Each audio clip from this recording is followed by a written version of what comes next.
अस्सलाम वालेकुम viewers, welcome back to my YouTube channel and Facebook page. आज की इस वीडियो में रिव्यू करूंगा ऑगमेंटन सिरप का। पाकिस्तान में बहुत ज़्यादा यूज़ होता है। इसके फ़ायदे क्या हैं, नुकसानात क्या हैं और तरीका इस्तेमाल क्या है, किन किन मसाइल में इस्तेमाल किया जाता है और किन बच्चों में यूज़ होता है और किन में नहीं करवाना है, ये सारी तफसील इस वीडियो में आपको बताऊंगा। अगर चैनल पर नए हैं तो चैनल को सब्सक्राइब और वीडियो को लाइक और शेयर ज़रूर करें। तो चलते हैं अपने टॉपिक की तरफ। ब्रांड नेम है ऑगमेंटन।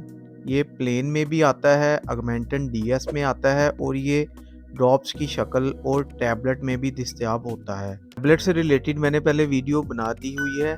सिरप चूँकि बच्चों में यूज़ होता है तो बच्चों के हवाले से आज बात करेंगे। इसको जो तैयार करती है वो कंपनी जीएसके है, मल्टीनेशनल कंपनी है।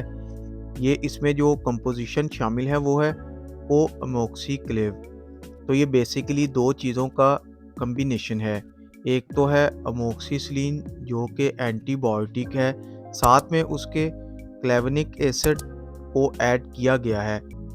इसके रिज़ल्ट को मज़ीद बेहतर बनाने के लिए किन मसाइल में इनका ज़्यादा यूज़ होता है।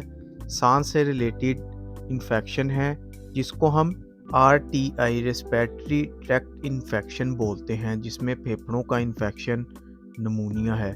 नमूनिया अक्सर बच्चों को मुतासर करता है। ये डबल नमूनिया दोनों फेफड़ों को मुतासर करता है या सिंगल नमूनिया भी हो सकता है। इसकी वजह से बच्चों को शदीद खांसी, बलगम वगैरह, रेशा आता है, बुखार होता है, जिस्म दर्द वगैरह की शिकायत रहती है। तो उसमें भी आपको बहुत ज़बरदस्त रिज़ल्ट मिलेंगे। इसके अलावा ब्रोंकाइटिस, ये भी फेफड़ों को तबाह करती है। चेस्ट इन्फेक्शन होता है और आपके जो फेफड़ों में छोटी छोटी नालियाँ जिनको ब्रोंकाइलस बोलते हैं, इनमें सोजिश और इन्फेक्शन हो जाती है। इससे भी बच्चों को सांस लेने में मुश्किल, खांसी, बुखार वगैरह की अलामत आ जाती है। इसमें भी इसका यूज़ किया जाता है। इसके अलावा इसका बड़ा ज़बरदस्त रिज़ल्ट है टॉन्सिस में। टॉन्सिस यानी कि बच्चों का अगर गला ख़राब हो जाए टॉन्सिस की वजह से तो इसको ट्रीट करने के लिए भी यूज़ किया जाता है। इसके अलावा भी अगर आपके बच्चे का गला किसी बैक्टीरियल इन्फेक्शन की वजह से ख़राब होता है, इसमें भी इसका यूज़ किया जा सकता है। इसके अलावा अगर आपके बच्चे ओटिटस मीडिया यानी कान के दर्द के लिए भी इसका इस्तेमाल किया जा सकता है।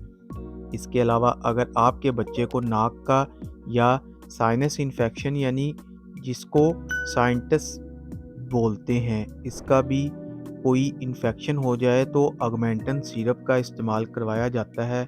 बात करने का मकसद ये है कि नाक, कान, गला और छाती, फेफड़े वगैरह अगर इनमें कहीं भी सांस के रास्ते में इन्फेक्शन हो तो इसमें यूज़ होता है।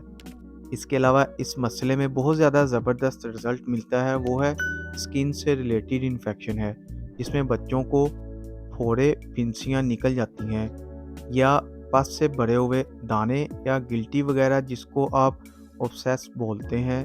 तो अगर इनमें से कोई मसला हो तो इसमें भी इसका बहुत ज़बरदस्त रिज़ल्ट है।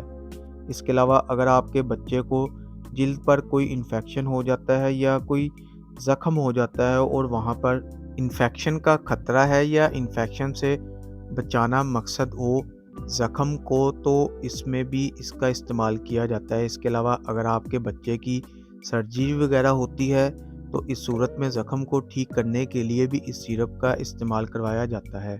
इसके अलावा अगर आपके बच्चे को जोड़ या हड्डियों का इन्फेक्शन हो जाए तो भी इसका बहुत ज़बरदस्त रिज़ल्ट है। इसके अलावा अगर आपके बच्चों को डेंटल प्रॉब्लम यानी दांतों का इन्फेक्शन हो गया हो तो भी आप इस सिरप का इस्तेमाल करवा सकते हैं। इसके अलावा अगर आपके बच्चे के पेशाब के रास्ते का इन्फेक्शन हो जाए यानी कि गुर्दे का हो जाए, गुर्दे से नाली जो मसाने की तरफ जाती है यूरेटर, इसमें हो जाए या मसाने में हो जाए तो इन्फेक्शन को ट्रीट करने के लिए भी इसका इस्तेमाल किया जाता है। पेट में होने वाले मुख्तलिफ इन्फेक्शन हो जाए तो इसमें भी इसका इस्तेमाल करवाया जाता है। इसका इस्तेमाल काफ़ी टाइफाइड में होता रहा, लेकिन अब इसमें ज़्यादा अच्छा रिज़ल्ट नहीं देता। अब करते हैं इसके साइड इफ़ेक्ट्स यानी नुकसानात की बात। नुकसानात में स्टमक का प्रॉब्लम हो सकता है, उल्टी, मतली की कैफ़ियत हो सकती है, लूज़ मोशन, डायरिया हो सकता है, भूख में कमी हो सकती है। इसके अलावा पेट दर्द हो सकता है और कुछ बच्चों का मुँह भी पक जाता है। इसके अलावा अगर इसका लॉन्ग टर्म और गलत इस्तेमाल किया जाए डोज़ का, तो कुछ बच्चों में जॉइंटिस की या पीलिया की शिकायत भी हो सकती है, लिवर फंक्शन डिस्टर्ब हो सकते हैं, दिल की धड़कन तेज़ हो सकती है, स्किन पर कोई रैश एलर्जी हो सकती है। अब बात करते हैं इसके तरीका इस्तेमाल की यानी डोजेज की। ऐसे बच्चे जो जिगर या गुर्दों के मरीज़ हों, उनमें यूज़ नहीं करवाना चाहिए। बनाने का तरीका ये है कि निशान है सिरप पर बॉयल किया पानी या मिनरल वाटर इसमें डाल लें।